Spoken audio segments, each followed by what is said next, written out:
आज कई बड़ी बातें पीएम मोदी ने कही, लेकिन विरासत टैक्स को लेकर जमकर निशाना साधा है कांग्रेस पर। और इसी पर अपना पक्ष रखने के लिए हमारे साथ कांग्रेस मीडिया विभाग अध्यक्ष मुकेश नायक जी जुड़ गए हैं और डॉक्टर हितेश वाजपेयी जी जुड़ गए हैं, बीजेपी नेता हैं। आप दोनों का ही स्वागत है विस्तार न्यूज पर। मुकेश जी, कई बड़े आरोप आज मुरैना में लगाए गए हैं और इन आरोपों को कैसे देखती है कांग्रेस और क्या कुछ जवाब देना चाहेगी?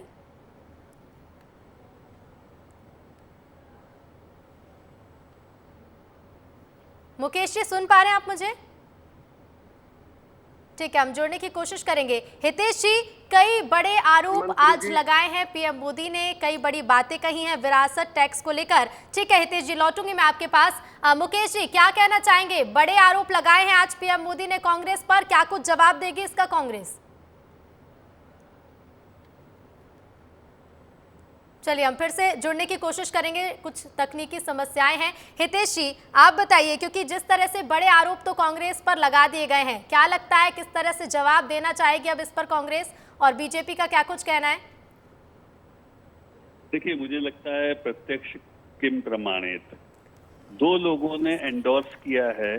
एक जो कॉन्सेप्ट है उसको राहुल गांधी जी ने रखा अपने भाषणों में कि वे किस प्रकार से संपत्ति का रीडिस्ट्रीब्यूशन करेंगे। यानी कि यदि आपके पास ज्यादा पैसा है तो आपसे ले लेंगे और उसको लेकर दूसरों को दे देंगे जिनके पास नहीं है।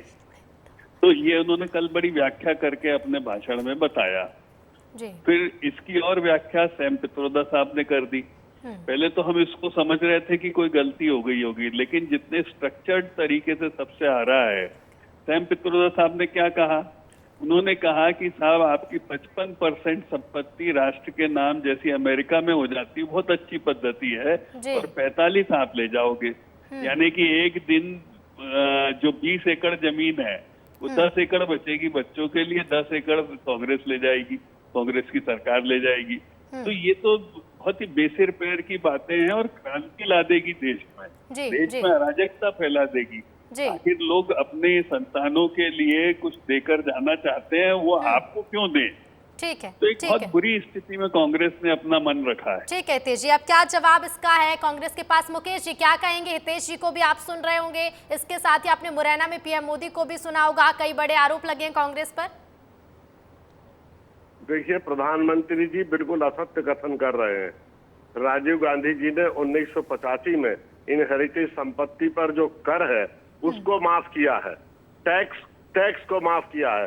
और तत्कालीन जो वित्त मंत्री थे बीजेपी के जयंत सिन्हा, इन्होंने इसका समर्थन किया था। और बीजेपी के सारे नेताओं ने, तत्कालीन जो थे वहां, सिन्हा साहब, उन्होंने भी इसका समर्थन किया था। ये कह रहा है कि कांग्रेस के नेता और राजीव गांधी ने अपनी संपत्ति बचाने के लिए ये किया। इनसे मैं ये पूछना चाहता हूँ कि नेहरू जी का जो आनंद भवन था, क्या वापस ले लिया कांग्रेस ने? हजारों करोड़ का आनंद भवन इलाहाबाद का, उसको दान कर दिया। वो इनहेरिटेड संपत्ति थी जी। ठीक है, नायक वापस ले लिया क्या उसको? ठीक है हितेश जी, क्या कहना चाहेंगे? और इस कानून जी ठीक है, हितेश जी से जवाब ले लेते हैं। नायक साहब का सवाल बिल्कुल सही है। हाँ नायक साहब, आनंद भवन यदि दिया था तो उसको बदले में पूरा नेशनल हेराल्ड खा गए 3000 करोड़ से ऊपर का, और जमानत पे हैं दोनों माता और बेटे।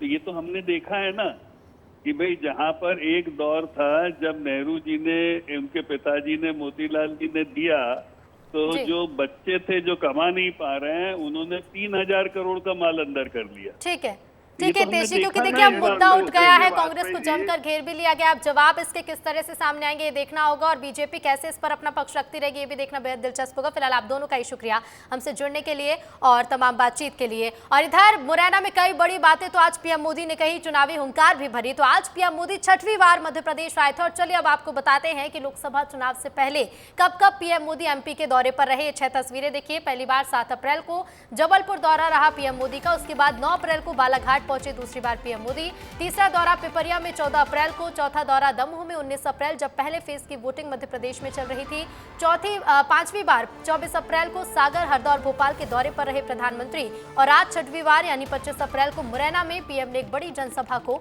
संबोधित किया। तो प्रधानमंत्री नरेंद्र मोदी आज मुरैना पहुंचे, लेकिन इसके पहले लगातार चुनावी प्रचार जारी है और चुनावी प्रचार की शुरुआत अप्रैल के महीने में 7 अप्रैल से हुई। जबलपुर से शुरुआत हुई। जबलपुर में एक बड़ी जनसभा को संबोधित रोड शो भी हुआ और ये देखिए 9 अप्रैल को पीएम मोदी बालाघाट पहुंचे, पिपरिया पहुंचे। उसके बाद 9 अप्रैल के बाद 14 अप्रैल को फिर दमोह, सागर, मुरैना की बारी आज आई, जब मुरैना में एक बड़ी जनसभा को पीएम ने संबोधित किया। तो देश के दिल से मोदी का संदेश जारी है और देश के दिल मध्य प्रदेश में प्रचार भी जारी है। तीसरे फेज के लिए चुनावी प्रचार चल रहा है और इसी कड़ी में आज पीएम मोदी मुरैना पहुंचे और